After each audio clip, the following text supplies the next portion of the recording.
Bonjour, nous sommes en compagnie de Stéphanie Audubert-Péjou. Bonjour Stéphanie, pouvez-vous vous présenter? Oui, bonjour, donc je suis Stéphanie, professeure d'espagnol au collège Jacques Brel et donc j'ai intégré le programme phare en septembre 2021. Pouvez-vous Stéphanie nous parler de la mise en place du programme phare dans votre établissement? Qu'avez-vous mis en place? Comment avez-vous commencé? Oui, en fait, nous, on a commencé par la rédaction du plan de prévention pour y voir plus clair sur ce que nous faisions déjà et se projeter sur la suite. Donc le plan de prévention nous a permis de voir toutes les actions déjà menées au sein de l'établissement, le travail sur les compétences psychosociales menées sur tous les niveaux, les actions pour améliorer le climat scolaire par des instances comme le CVC avec par exemple la journée de la gentillesse, la journée des pulls de Noël, les interventions au sein des classes menées par l'infirmière ou des partenaires extérieurs sur des thématiques variées comme l'égalité filles-garçons ou la laïcité. Ça nous a vraiment soulagé, cette prise de conscience en fait. On s'est rendu compte qu'on faisait déjà beaucoup de choses et ça a facilité aussi les liens entre les personnes à l'origine des différentes actions, ce qui nous a permis en fait de les solliciter lors de la semaine non harcèlement. De cette façon, nous sommes parvenus à intégrer tout le monde dans une même dynamique sans que personne ne soit effrayé par plus de travail. Donc du coup, côté élèves, ils ont trouvé aussi davantage de cohérence puisqu'on étudiait une même thématique dans les différentes disciplines. Donc on a pu créer du lien et de cette façon, je pense, poser en tout cas les choses de manière plus efficace et plus durable. Donc il ne s'agit pas de faire plus de travail, mais juste de l'organiser au cours de journées dédiées. Exactement.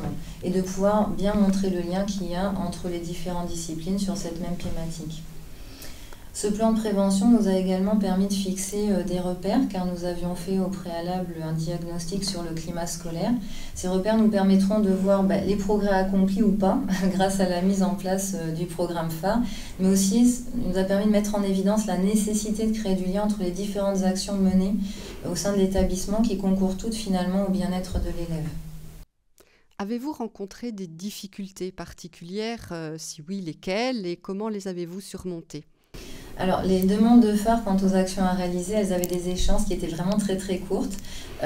Du coup, c'était difficile de trouver des créneaux où les adultes étaient disponibles et puis encore plus aussi avec nos élèves ambassadeurs. Donc, de ce fait, nous avons fait, nous, un programme détaillé, en fait un calendrier dans lequel on a noté les dates des réunions pour les adultes et pour les formations de nos ambassadeurs, en veillant à ce qu'il y ait vraiment des laps de temps, des pauses en fait, où on n'avait pas de formation de façon à ce que les gens restent motivés et ne saturent pas. Donc globalement, on avait une réunion à peu près tous les 15 jours pour les adultes et une fois par mois avec nos élèves ambassadeurs. Concernant la formation en tant qu'adulte, on avait la possibilité en fait de visionner des webinaires, ce qui a été vraiment très pratique pour nous. De cette façon, on pouvait se former quand on le souhaitait. Quels apports de la mise en place de ce programme voyez-vous aujourd'hui? À l'heure d'aujourd'hui, l'équipe phare elle est connue de tous au sein de l'établissement, y compris les parents grâce aux actions qu'on a menées depuis septembre 2021. Nous sommes de plus en plus sollicités à la fois par les CPE, les enseignants, les parents, mais aussi les élèves et puis nos ambassadeurs pour des situations présumées de harcèlement. Donc le travail de sensibilisation, il a deux effets bénéfiques majeurs. Le premier, c'est parler plus facilement du harcèlement en se sentant légitime et à limiter ainsi les situations difficiles et les tensions avec les familles éventuellement quand leurs enfants justement vivent ces situations difficiles. C'est aussi détecter plus tôt afin de traiter et faire cesser plus rapidement les cas de harcèlement. Grâce à la formation sur la méthode de préoccupation partagée, la mise en place d'un protocole adapté à notre établissement, nous sommes plus efficaces dans la gestion des cas qui nous sont soumis car nous savons qui doit faire quoi. À l'heure d'aujourd'hui, par exemple, on a mis en place un fil de discussion sur Pronote où on note le cas qui nous est soumis. Et là, on doit être assez réactif et l'adulte référent qui peut se charger des entretiens se signifie. Et puis, généralement, les entretiens, ils durent 3 minutes avec les intimidateurs, donc c'est assez rapide. Mais il faut quand même que nous, on réagisse le plus rapidement possible. Combien êtes-vous d'adultes à mener ces entretiens? Au total, on est 5 adultes. Et ça suffit?